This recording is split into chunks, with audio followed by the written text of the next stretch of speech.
bebaskan jiwa, bebaskan batin. Tentu ada yang membelenggu, sehingga ada keinginan alami untuk membebaskan belenggu itu, sehingga batin atau jiwa itu menjadi terbebas.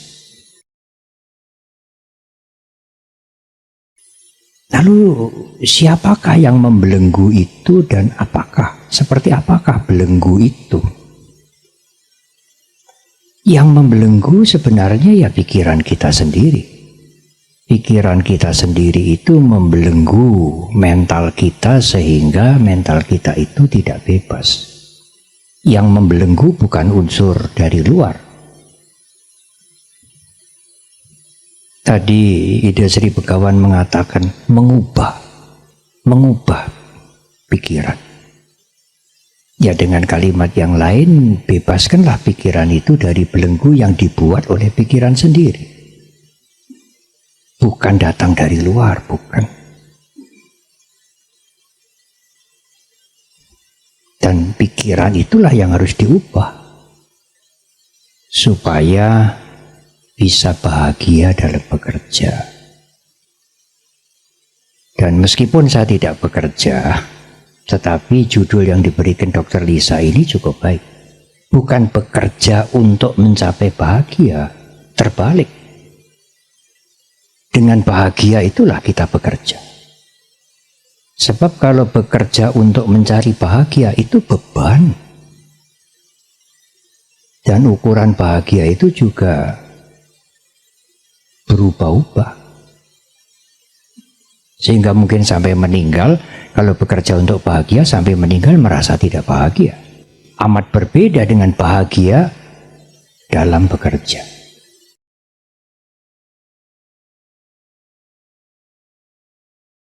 Ada beberapa cerita. Selain semoga menarik, tetapi cerita ini mempunyai makna yang sangat baik. Sampai di Korea itu cerita ini seperti wajib dipahatkan, dilukiskan di wihara-wihara. Ada dua orang biksu atau biku Korea sedang melakukan perjalanan. Sampailah malam hari dan pada waktu itu belum ada penerangan. Badan sudah sangat lelah, haus. Dua biksu ini lalu menemukan semacam gua yang kosong. Dia masuk di gua itu dan bersiap akan tidur. Tetapi hausnya ini bagaimana menghilangkan? Di kegelapan gua itu dia meraba-raba dan menemukan seperti cawan, mangkuk. Oh, ada airnya. Dia minum air itu berdua. Meskipun tidak menghilangkan haus sepenuhnya, tetapi lumayanlah dia tidur nyenyak dengan tenang. Karena pikirannya tenang, fisiknya yang haus juga terobati. Begitu pagi dia bangun, alangkah terkejutnya. Ternyata tempurung yang berisi air itu yang semalam dia minum dengan enak, tengkorak kepala manusia.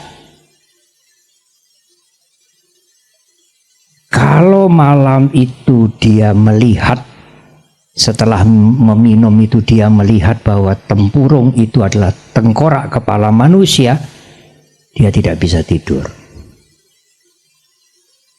Tetapi pikiran dia malam itu tidak terganggu, sehingga dia bisa tidur tenang. Karena pikirannya tenang, pikirannya tidak terganggu, dia bahagia. Tapi kalau malam hari itu sebelum tidur dia melihat, ini tengkorak kepala manusia, pikiran dia meracuni dia sendiri, dia akan gelisah sepanjang malam. Cerita yang kedua,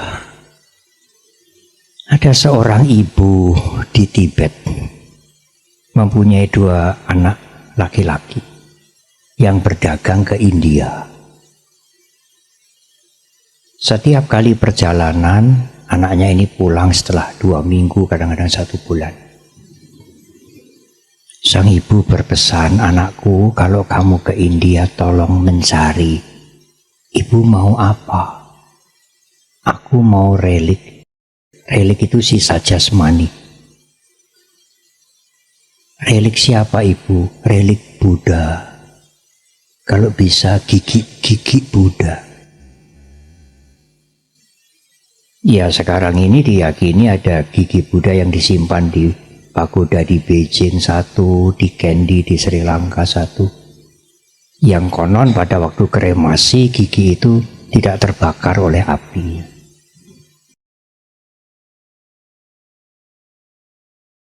Setelah sibuk berdagang, membeli, berjualan, sang anak pulang, ibunya menagih, "Aduh, lupa." Sang ibu kecewa. Lalu pergi yang kedua. "Jangan lupa ya nak, jangan lupa, cari relik gigi Buddha." Danta datu dalam bahasa Sanskerta. Danta itu gigi, datu itu ya bagian dari gigi. Tapi pergi yang kedua ini dia pulang lupa lagi. Sang ibu bilang, "Aduh." Nah, kalau nanti pergi ke yang ketiga, zaman dahulu waktu saya masih kecil saya masih ngalami. Tidak ada apa itu HP atau catatan. Ujungnya baju ini loh dibundeli. Ini dibikin bundel. Saya waktu masih kecil masih ngalami. Sehingga ini ada janji. Anak itu, 2 anak ini lalu mau pulang. Ibu pesan relik gigi Buddha. Tapi di mana? Relik-relik itu sudah masuk di stupa yang besar-besar itu. Dan stupa di zaman dahulu itu solid. Nggak ada ruangan yang kita bisa masuk di tengahnya. Berbeda dengan stupa yang dibangun sekarang ya. Maaf. Waktu perjalanan pulang itu dia melihat bangkai anjing. Dia ambil gigi anjing itu, dibersihkan, dibungkus dengan sutra yang sangat baik, dimasukkan kotak yang sangat indah dari perak. Kotaknya itu juga dibungkus dengan sutra.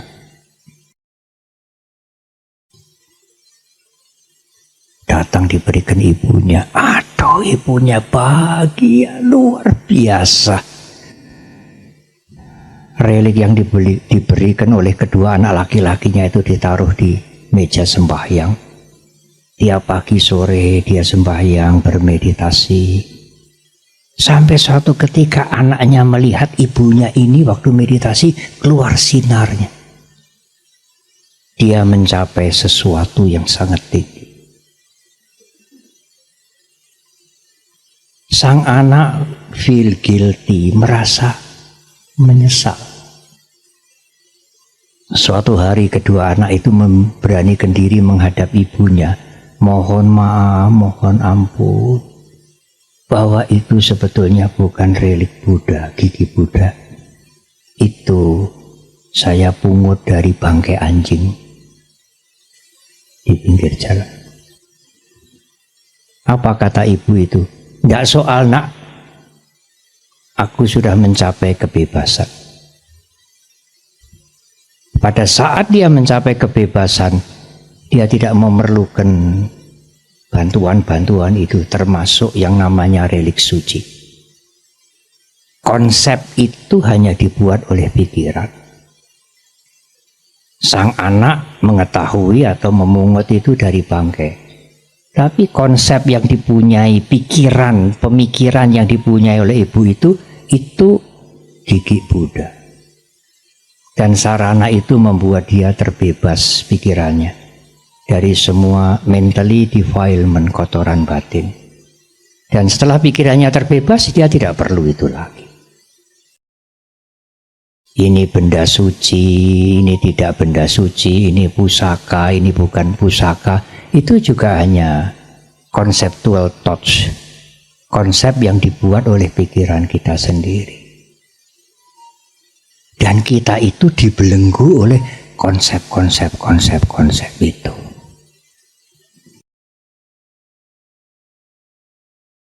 Boleh saya menambah satu cerita lagi. Dulu saya pernah mendengar ada penyakit baru namanya semos.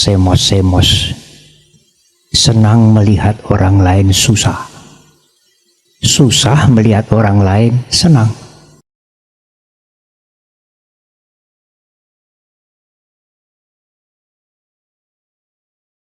Kalau seseorang diberitahu, itu rumah si A itu semalam terbakar. Aduh, sorenya saya baru ngomong malam terbakar. Sang teman yang diberitahu itu mengatakan, iyalah, gimana lagi ya, di dunia ini semua kan tidak kekal. Apa tuh di alam semesta ini yang kekal? Tidak ada. Ya dia harus menyadari itu. Dia bisa menanggapi dengan bijak, dengan wise, dengan tenang.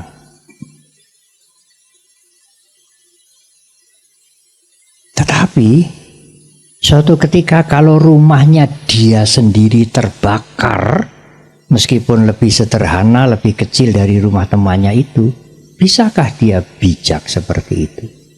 Ya, memang dunia ini tidak kekal.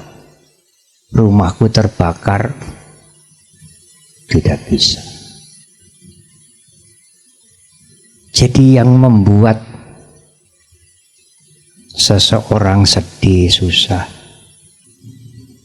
itu karena rumahnya terbakar? Tidak. Karena orang ini tidak susah terhadap rumah temannya yang terbakar. Tapi kalau rumahku terbakar, nah itulah penderitaan, suffering. Jadi yang menjadi masalah itu bukan rumahnya yang terbakar, rumah yang terbakar, kunya itu. Kalau mobil teman yang baru masuk selokan, masuk jurang, tabrakan, ya harus hati-hatilah kalau berlalu lintas. Tapi kalau mobilku, apalagi kredit belum lunas, penderitaan karena kunya itu. Jadi dia menderita itu karena mobilnya rusak, tidak. Karena akunya yang melekat pada mobil itu. Kalau akunya tidak melekat pada mobil temannya, dia tidak menderita. Tetapi sang aku melekat pada mobil dia, maka dia menderita. Oleh karena itu, sebenarnya belenggu yang paling halus sekali dan paling berbahaya membelenggu pikiran kita ya aku. Tapi apakah tidak boleh, Bante, kita mengucapkan ini milikku, ini pulpenku, ini pekerjaanku? Boleh. Itu diperlukan dalam konteks bersosialisasi, berkomunikasi. Tetapi kalau kita ingin membebaskan pikiran kita dari belenggu yang sangat hebat itu dan halus tetapi sangat berbahaya itu, gunakan kata-kata aku dengan awareness, dengan kesadaran bahwa aku ini sengaja saya gunakan aku ini hanya untuk berkomunikasi. Tidak ada aku yang sebenarnya. Saya merasa ini badanku, aku sedang bekerja, itu ulah pikiran semua. Kalau pikiran berhenti bermeditasi saat-saat tenang, aku itu juga lenyap. Saat kita tidur nyenyak, aku itu juga lenyap. Kamu kayak babi. Dia tidak mendengar, dia tidak ada reaksi apa-apa. Tapi begitu dia mendengar, aku, babi. Timbullah masalah. Siapa yang membuat masalah? Tanggapan pikirannya sendiri terhadap konsep itu. Ada satu guru meditasi mengatakan, kalau engkau dikatakan anjing, lihatlah ke belakang, apakah engkau punya ekor? Tidak, guru. Ya sudah, kamu bukan anjing. Selesai tuh. Karena aku ini manusia, aku ini bukan anjing. Nah, itu yang membelenggu Anda, menimbulkan kemarahan, kejengkelan, kebencian, kekejaman, dendam, dan lain-lain. Ini anakku, apa tidak boleh, Bante? Oh, ini masalah yang tidak mudah. Boleh, tetapi hati-hati. Biasanya orang tua itu dengan kalimat yang agak jelas ya, lebih kejam kepada anaknya sendiri ketimbang anak orang lain. Kalau anak orang lain kurang ajar, berbuat salah dan lain-lain, seseorang itu masih kalau memperingatkan, kalau menasehati harus hati-hati. Ini anak orang lain. Tapi kalau anaknya sendiri tidak peduli. Karena anakku harus sesuai dengan citraku, harus menjaga namaku, harus tidak boleh mencoreng aku, kukunya itu menimbulkan kebencian, kemarahan, kejengkelan, keserakahan, dan lain-lain. Jadi sebetulnya yang membelenggu mental kita, jiwa kita itu ya kita sendiri. Bukan ada kotoran dari luar yang nemplek kemari, ya bukan. Oleh karena itu Dr. Herin mengatakan, di luar ini seperti apapun, kalau engkau bisa mengubah dirimu, engkau tidak akan terpancing. Terpancing untuk marah dan sebagainya. Oleh karena itu diperlukan pikiran yang tenang. Ida Sri Begawan mengatakan, pikiran yang tenang itu seperti air yang tenang. Yang zaman dahulu kalau kita bercermin di air yang tenang itu akan mantul seperti apa adanya kita. Di dalam ajaran Buddhis juga ada 3 macam perumpamaan air yang diberikan oleh Buddha Gautama sendiri. Air yang bergelombang, air yang keruh, yang hitam, ya. Air yang bergelombang, air yang mendidih. Bergelombang itu karena ada angin, mendidih itu karena seperti dipanasin itu. Lalu yang ketiga, air yang keruh, yang bacin, yang bau. Itu pikiran kita. Jadi kalau air itu tidak bacin, tidak mendidih, tidak bergelombang tenang, bukan persoalan dia orang kaya atau tidak kaya, orang sedang-sedang atau tidak begitu cukup. Kalau pikirannya tidak bergelombang, ya dia akan bahagia. Mengerjakan apa saja dia bekerja dengan bahagia. Dan dia bekerja bukan untuk meraih bahagia.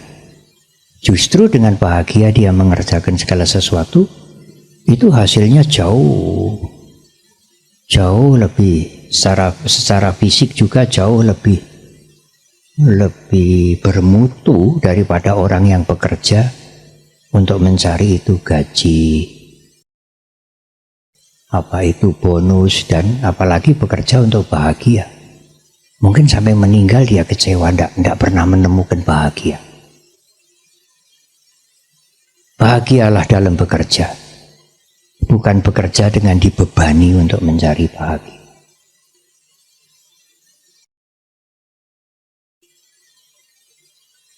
Mungkin nanti ada pertanyaan-pertanyaan yang bisa membuat pembicaraan ini menjadi lebih panjang. Tetapi itulah yang ingin saya sampaikan. Jangan berambisi mengubah dunia.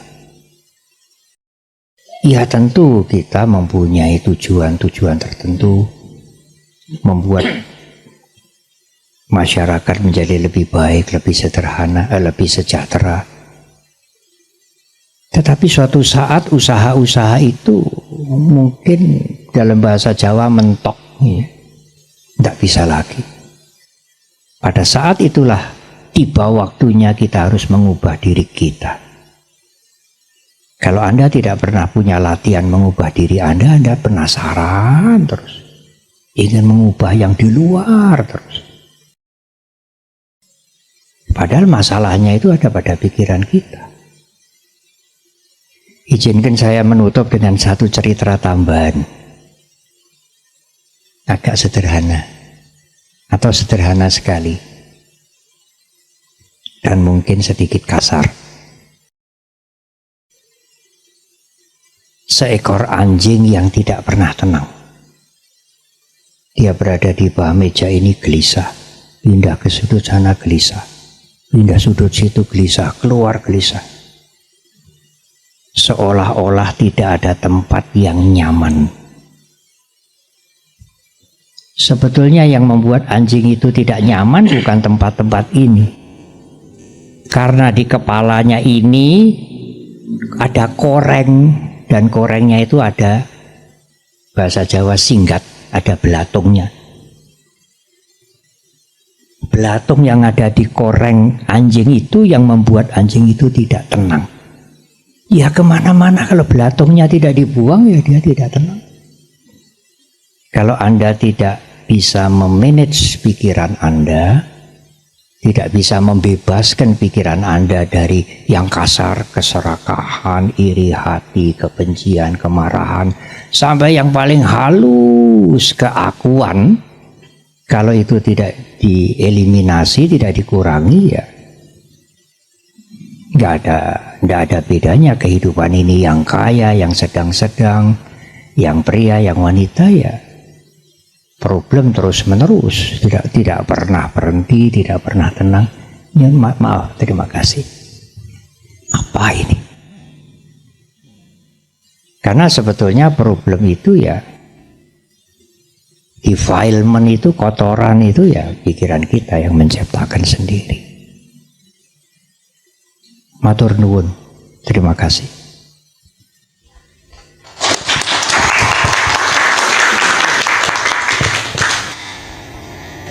Ada yang ingin ditanyakan dan ingin kita diskusikan bersama? Monggo.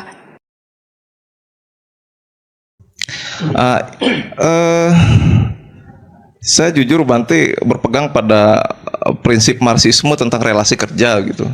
Jadi kalau ditanya Anda bekerja apa, saya tidak pernah menjawab bekerja pada siapapun gitu. Karena saya anggap relasi kerja itu selalu eksploitatif.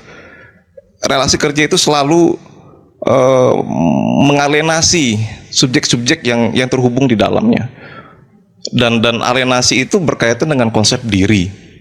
Nah, yang ingin saya pertanyakan Bante, usaha saya keras untuk menghindari relasi kerja dalam bentuk apapun. Kalau saya bekerja sesuai dengan apa yang saya inginkan begitu. Nah, yang jadi pertanyaan saya, apakah konsep diri itu sama dengan aku? Tadi Bante mewanti-wanti segala macam bentuk aku akan menimbulkan paradoks, akan menimbulkan masalah dan keterikatan. Nah, apakah konsep diri ini bisa menjadi alternatif begitu? Jadi dengan memahami bahwa diri ini bagian dari semacam, kalau dalam konsep yoga itu purusa, atau konsep manusia kosmik, atau seperti apa Bante? Itu mohon wejangannya. Terima kasih. Beberapa tahun yang lalu, sudah agak lama, siang hari tiba-tiba saya menerima tamu. Kaget saya. Tamu itu adalah Buya Syafi'i Ma'arif yang beliau mengendarai mobil beliau sendiri. Beliau masih sehat waktu itu, sekitar 20 tahun yang lalu lebih.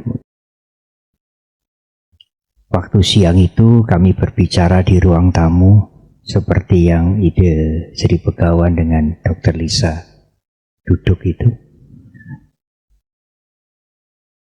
Buya Syafi'i mengatakan, saya mau sholat dulu. Lalu saya menjawab, waduh Buya, saya tidak menyediakan sajadah. Sajadah itu kain atau karpet yang 4 persegi panjang yang biasanya untuk alas saudara kita Muslim kalau sholat. Buya Syafi'i menjawab, bumi ini sajadah kita. Jawaban yang saya sampai hari ini tidak lupa. Bumi ini sajadah kita. Lalu beliau sholat di ruang tamu kita itu. Tentang diri, Nyun Sewu tadi asmanya Mas Adi. Dalam bahasa Sanskerta, kalau Adi itu ditulis ADI, artinya pertama. Tapi kalau ADHI artinya luhur. Mungkin Mas Adi anak pertama yang luhur ini, Adi. Ada 2 pengertian antara aku dan diri.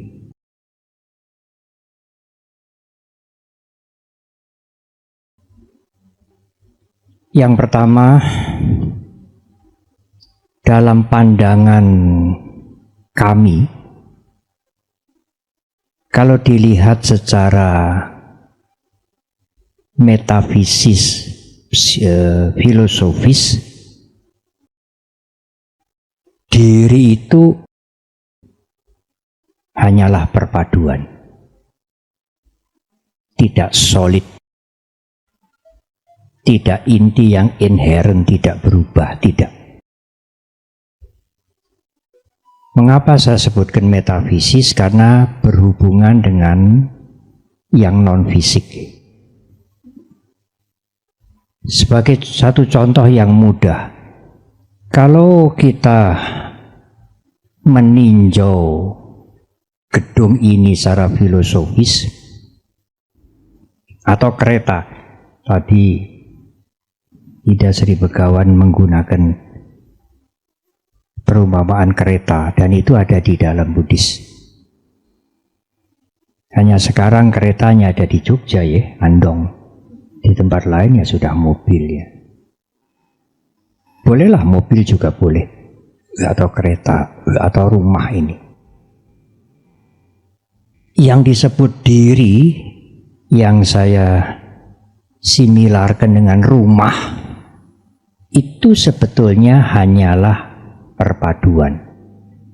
Dalam bahasa Sanskerta samskara atau sangkara, tidak solid, tidak ada inti yang inherent, tidak berubah, tidak ada.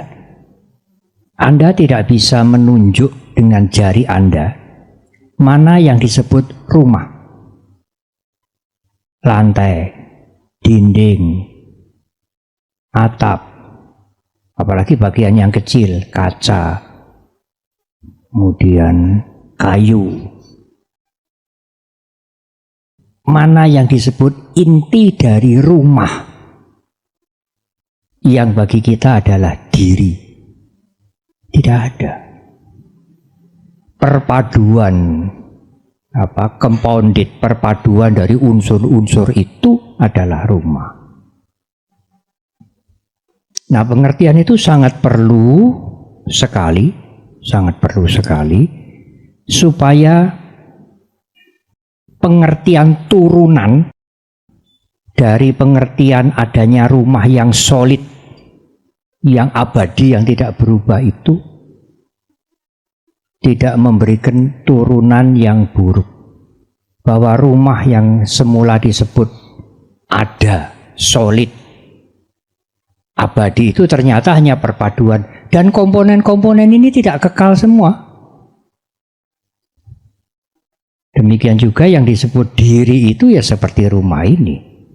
Selain ada fisik, kemudian ada potensi untuk merasakan senang tidak senang, ada kemampuan psikologis untuk mengingat, untuk berpikir, untuk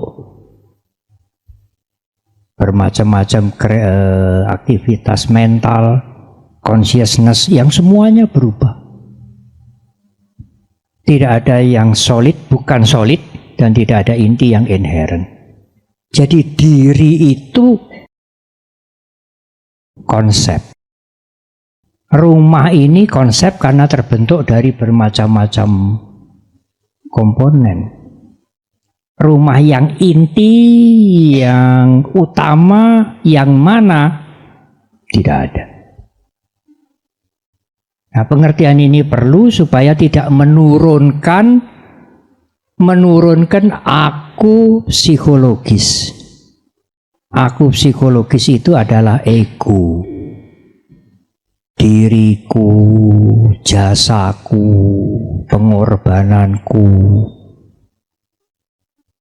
kemampuanku, termasuk aku dizolimi, aku difitnah, aku dijelekan, aku.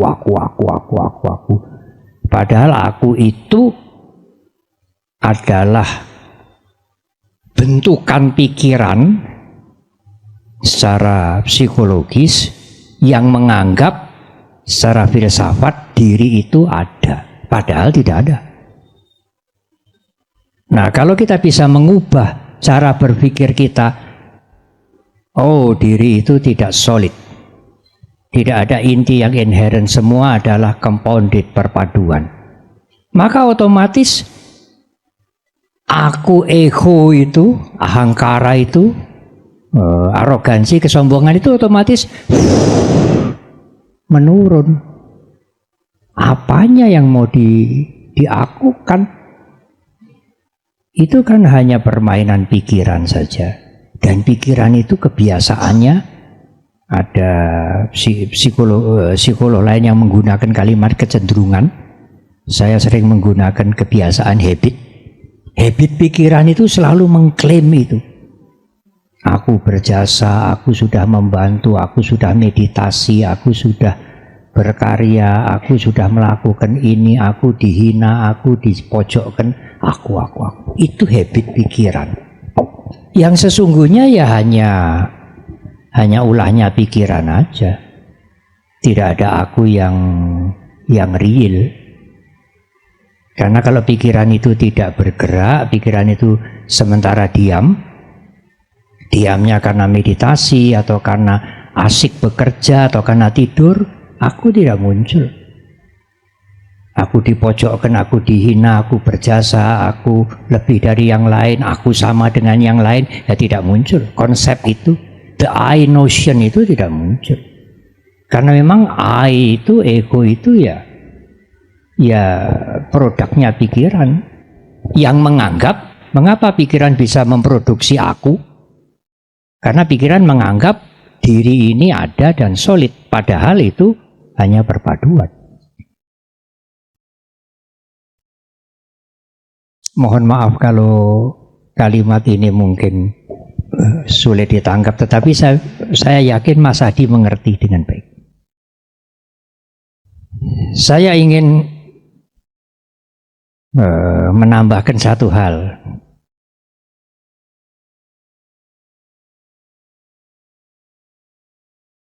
Pada saat kita bermeditasi, tadi Dr. Herin sebentar memberikan introduction tentang meditasi dengan memperhatikan nafas. Pada saat kita meditasi itulah kita bisa membebaskan diri kita dari non-dual, dari dualisme, menjadi non-dual.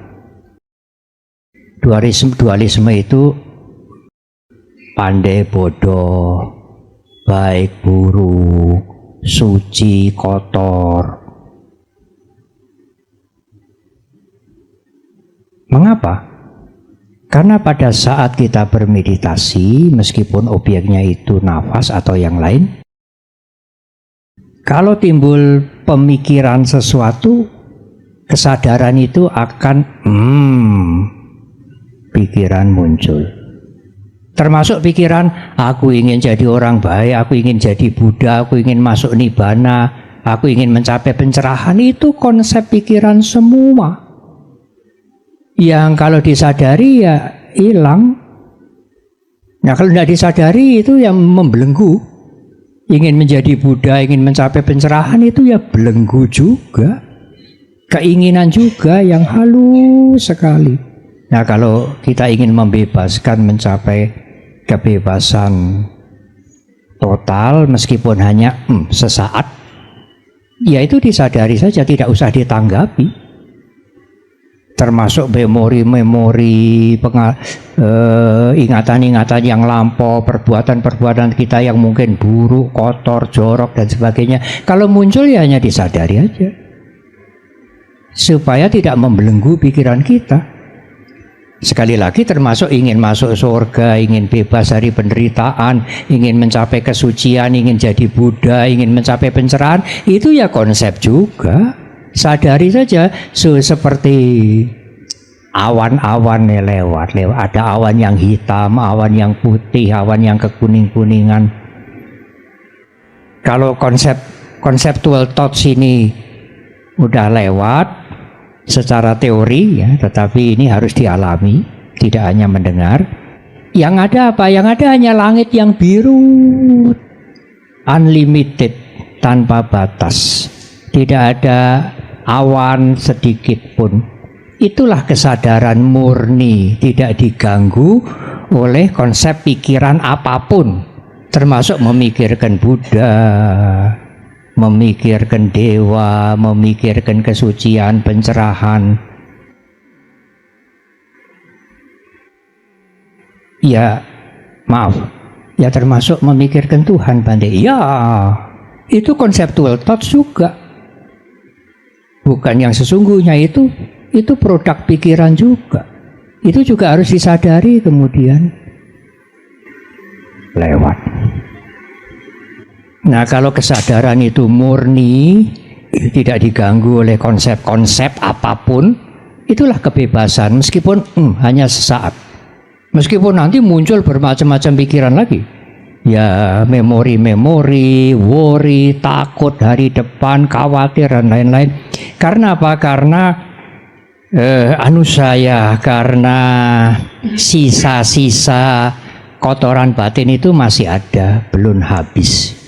Tapi pada saat kita meditasi menyadari semua macam pikiran yang muncul itu menjadi konsep-konsep itu menjadi lenyap. Meskipun sesaat, itulah kebebasan. Ada orang yang menanyakan, kebebasan sesaat. Nah kalau simpanan-simpanan, timbunan, sisa-sisa kotoran batin ini sudah lenyap, yaitu kebebasan akhir. Meskipun kebebasan sesaat atau kebebasan akhir, seperti awan yang sudah lewat-lewat semua, tinggal langit yang biru. Secara teori untuk menjelaskan, memudahkan pembicaraan ini, itulah kesadaran yang tanpa dikotori oleh konsep pikiran apapun. Nah, kalau ada yang bertanya, apakah itu nyata, Bante? Apakah itu ada? Kalau Anda bertanya itu nyata atau ada, terjebak lagi pada dualisme antara ada dan tidak ada. Awan yang biru, langit yang biru bersih, kalau dikatakan tidak ada, juga tidak. Kalau dikatakan ada, juga tidak. Ya demikianlah. Kalau langit yang biru, yang tanpa batas itu ada, ya kita bisa melihat ya mesti ada. Tapi ada yang bagaimana?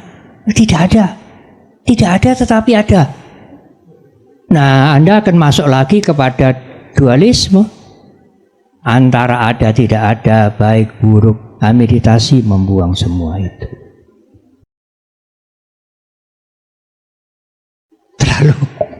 terlalu berlebihan mungkin. Matur nuwun, terima kasih. Terima kasih sekali Bante. Ini malah tadi menyambung tadi pertanyaan tadi, yaitu mengenai relasi kerja itu. Seandainya tidak ada aku, kemudian kalau gitu yang bekerja itu siapa? Dan kita bekerja kepada siapa dan siapa yang memberi pekerjaan? Kemudian kalau tidak ada aku, siapa yang bebas dan siapa yang ingin berbahagia itu Bante? Ini pertanyaan lanjutan. Iya, melanjutkan yang tadi itu Bante. Gimana Bante? Ini mungkin konsep lagi. Berarti seandainya tidak ada semuanya kan berarti tidak ada yang bebas, tidak ada yang bahagia. Maaf. Tantu ini moderatornya. Rumah ini kelihatannya ada. Tapi kalau dokter ditanya, tunjukkan rumah yang ada itu yang mana? Ya semuanya ini Bante. Ya itulah. Kalau saya tidak boleh mengatakan diri itu tidak ada. Ya, saya ikut Anda, diri itu ada. Tetapi perpaduan, bukan solid. Bukan satu hal yang inherent, abadi, tidak berubah. Perpaduan.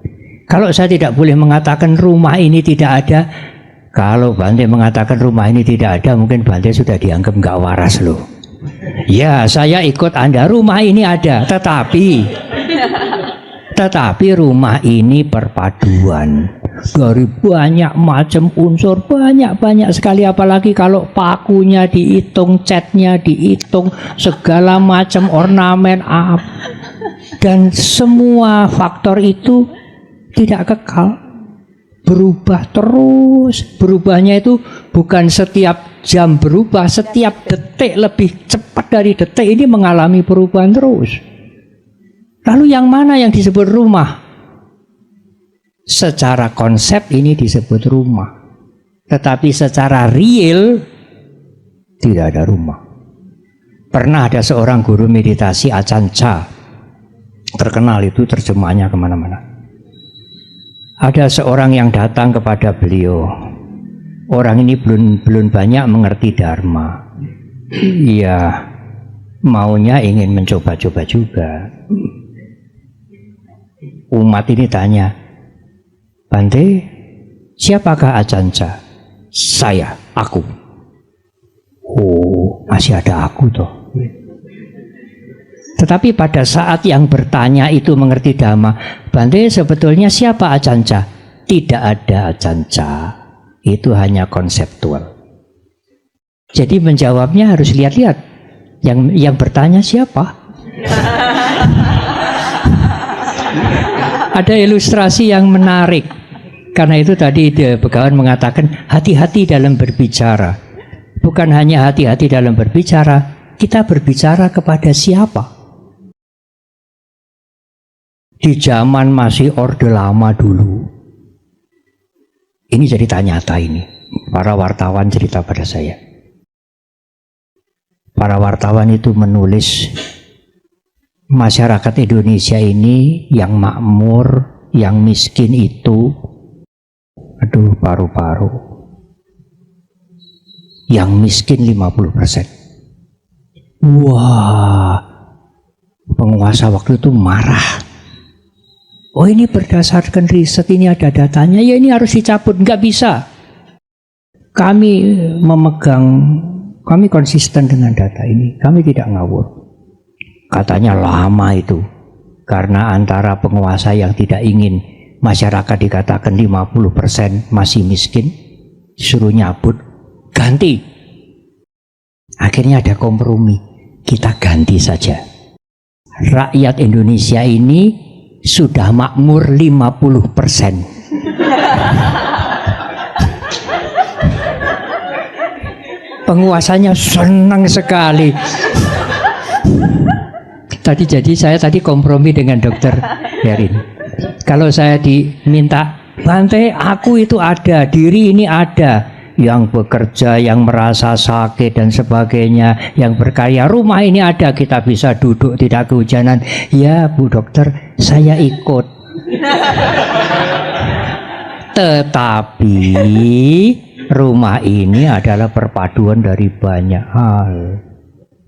Tetapi diriku bukan dirimu. Tubuhku, pikiranku, ini ada Bante, ini lain dengan pikiran itu. Apa betul? Betul ini jasmaniku? Iya, ini bukan jasmaninya dia. Konsisten loh ya, iya. Lalu saya sakit gigi, saya mules. Perutku, gigiku, sembuhlah sekarang karena kamu ini propertisku, milikku. Tidak bisa. Tidak bisa. Berarti ini bukan milikku. Karena aku yang memilih itu juga hanya konseptual. Kalau gigi saya mau sembuh ya cari obat. Cari sebabnya mengapa. Kalau perut saya sakit ya cari sebabnya mengapa. Ini karena salah makan atau karena ada yang lain. Karena ini bukan milikku. Termasuk pikiran itu. Pikiran ya pikiran, dia jalan sendiri karena ada hukumnya. Timbul, tenggelam, ingatan kita tiba-tiba timbul, tiba-tiba kita lupa.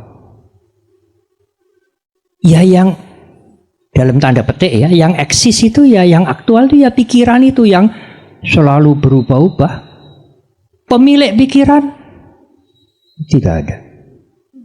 Kalau ada yang memiliki pikiran, hei pikiran, diam sekarang, sudah malam, saya capek, mau tidur. Tidurlah, mboten sakit. Semakin Anda ingin tidur, semakin Anda tidak bisa tidur. Lalu bagaimana? Lepaskan. Jangan terikat, lepaskan. Apa yang akan terjadi? Biarlah. Tidur. Pada saat Anda melepaskan keinginan untuk tidur, Anda terbebas dari keinginan itu, Anda tidur. Karena tidak ada yang memiliki pikiran, yang ada ya pikiran yang aktual ya pikiran itu sendiri. Pikiran digabung dengan perasaan, digabung dengan ingatan, digabung dengan consciousness, digabung dengan jasmani, itulah yang dalam tanda petik disebut diri ini. Dan pikiran selalu nakal, punya habit mengatakan milikku, diriku, aku. Buang itu. Buang itu secara filosofis dan secara psikologis. Tetapi untuk bersosial, ya saya menggunakan dengan hati-hati. Bante, buku ini yang menulis Bante? Iya, saya yang menulis. Untuk berkomunikasi. Itu tadi ada yang membutuhkan bantuan, lalu Bante juga ikut memberikan bantuan baksos. Bante juga ikut memberikan baksos. Oh iya, saya ikut memberikan baksos. Tetapi di balik itu saya mengerti bahwa aku yang memberi itu sebetulnya tidak adalah yang memberi siapa Bante? Ya jasmani ini berproses, disuruh oleh pikiran. Ya begitu ya, unsur-unsur ini berproses semua. Nah, yang lebih gampang apalagi kalau ditinjau dari sudut sosiologis. Bagaimana aku bisa membantu dia? Aku membantu dia, aku memberikan obat pada dia. Nah kalau yang diberi tidak ada, apakah saya bisa bilang? Apakah saya bisa mengatakan aku membantu dia, aku memberikan obat pada dia? Yang diberi tidak ada. Jadi kalau Anda mengatakan aku memberi dia, Anda mengeliminasi yang diberi itu. Yang diberi seperti tidak penting. Yang sakit tidak penting, yang miskin, yang korban bencana yang tidak penting. Yang penting aku sudah ikut baksos. Apa itu fair? Ya boleh juga mengatakan ya aku ikut baksos. Tetapi di balik itu dalam pengertian spiritual saya, aku itu hanya perpaduan. Bante ini rumah. Lah iya toh ini bukan undi-undi. Ini bukan teh botol, ini rumah. Tetapi di balik pengertian, di balik ucapan ini rumah, saya menyadari ini perpaduan dari macam-macam faktor yang tidak kekal, yang selalu berubah. Sehingga dalam tinjauan filosofis, rumah yang sebenarnya tidak ada. Tapi untuk berbicara dengan dokter Herin saya harus menyerah. Ya ada dokter, ya ada. Ya ada, tetapi tidak kekal, perpaduan dan selalu berubah. Selalu perpaduan, selalu berubah, tidak kekal. Ya sami mawon dengan tidak ada. Hanya konseptual mengatakan ya ini rumah. Ya, tadi Bante bercerita bahwa Bante bingung karena Bante tidak bekerja. Kemudian saya jadi muncul satu pertanyaan. Topik ini kan bercerita tentang bahagia dalam bekerja. Tapi dulu saya itu bekerja memilih punya 3 kriteria. Saya harus bekerja ke hal yang saya sukai, saya harus bekerja ke hal yang saya mampu, di mana saya ahli di situ, dan saya harus bekerja di mana pekerjaan itu menghasilkan untuk saya. Saya rasa saya sekarang menemukan ketiganya. Tetapi lama-lama saya berpikir bahwa kata-kata bahagia dalam bekerja itu berbahaya. Karena apa? Karena ada kemungkinan pekerjaan itu bisa hilang. Dan bisa juga suatu ketika tidak bisa lagi saya pekerjakan. Banyak orang yang ketika kehilangan pekerjaannya bahagianya ikut hilang. Kemudian bisa juga pekerjaannya tetap ada, tapi rasa bahagianya yang hilang. Karena mungkin alasannya dia bekerja, dorongannya yang membuat dia mau bekerja itu bisa berubah. Akhirnya kan saya pikir-pikir, suatu ketika yang namanya bahagia dalam bekerja itu kan harus selesai, harus berhenti. Yang saya ingin tanyakan, kalau seorang itu merasa bahwa mungkin seperti saya, usianya kan makin lama makin tua, suatu ketika kan juga harus berhenti dalam pekerjaan itu. Hal itu kriteria apa yang harus menjadi pertimbangan untuk berhenti bekerja sebelum kepepet berhenti bekerja nanti? Terima kasih Bante. Monggo Bante. Gimana Bante? Bahagia itu juga konsep.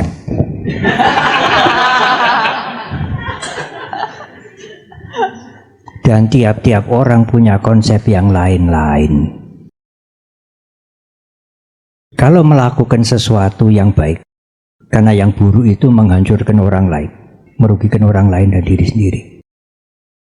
Kemudian merasa ini perbuatan yang baik, membantu orang tanpa pamrih, tanpa menginginkan imbalan, bukan kejahatan. Saya bahagia, sedikit pun tidak ingin imbalan apapun, ucapan terima kasih juga tidak. Oh saya bahagia. Buru-buru bahagia itu disadari, karena itu konsep juga. Anda nanti akan terbelenggu dengan itu juga, meskipun halus sekali.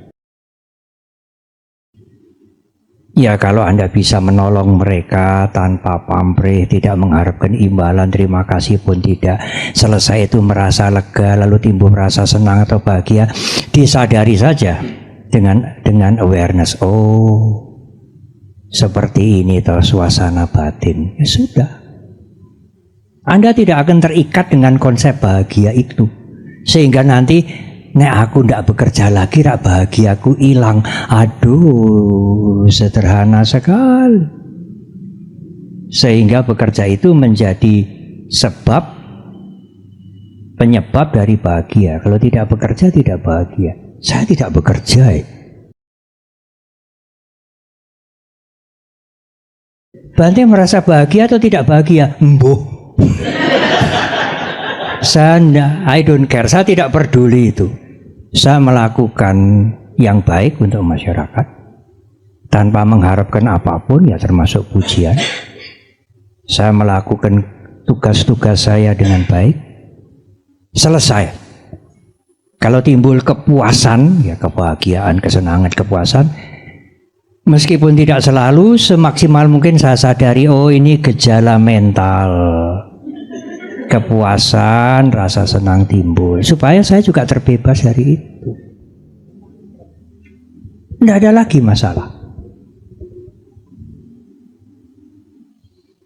Tetapi Bante, kita ini kan masih perlu konsep. Ya silahkan. Hanya harus disadari konsep adalah konsep,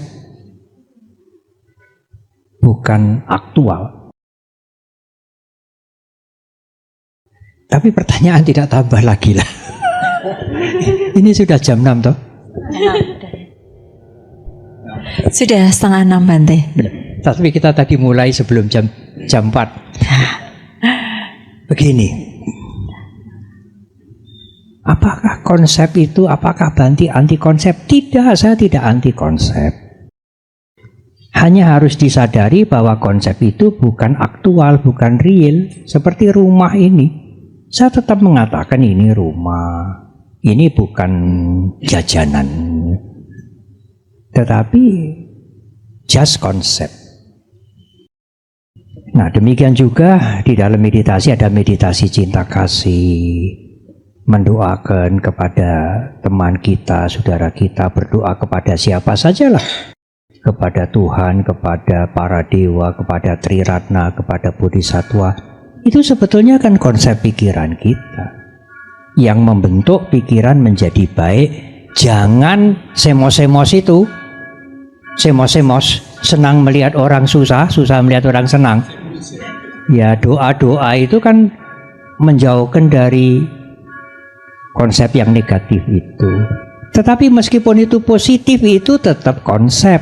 Kalau Anda ingin mencapai kebebasan, kecuali Anda cukuplah Bante, konsep positif saja, nggak usah neko-neko, nggak usah membebaskan seperti yang Bante ceritakan itu terlalu sulit. Ya boleh saja. Tetapi harus diingat, yang positif-positif dari pekerjaan positif, dari hal-hal yang positif, dari pengabdian masyarakat yang positif, membawa keberhasilan. Keberhasilan itu kalau tidak diwaspadai juga bisa menimbulkan keserakahan. Dia merasa berhasil dalam bisnis, dalam bekerja, punya relasi banyak, punya pengaruh banyak. Lah, itu bisa muncul yang semula rame ing gawe, sepi ing pamrih.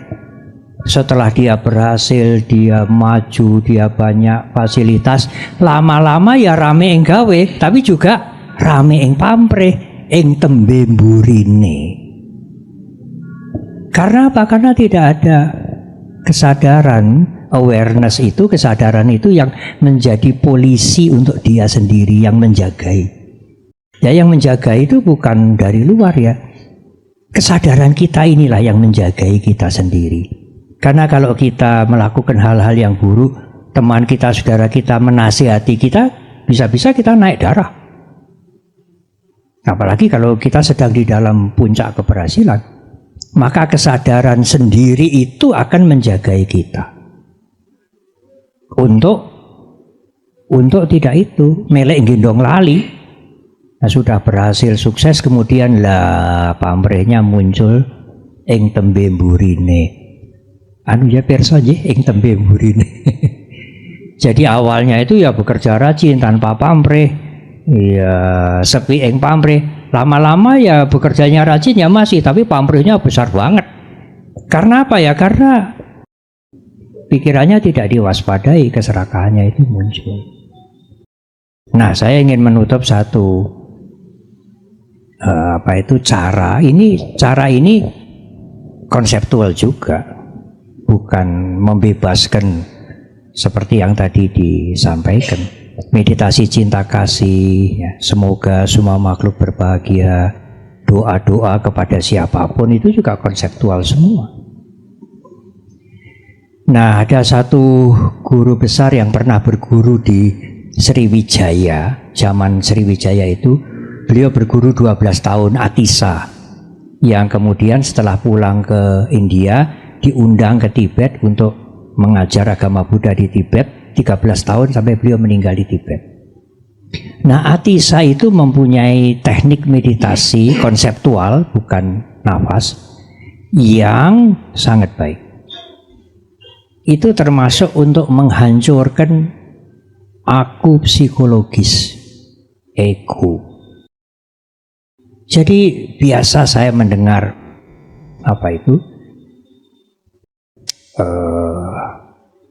semacam cara-cara spiritual dan lain-lain. Menarik nafas yang panjang. Bayangkan itu konsep. Semua yang baik-baik masuk. Lalu membersihkan yang kotor-kotor di dalam, lalu hembuskan nafas, mengeluarkan yang kotor-kotor.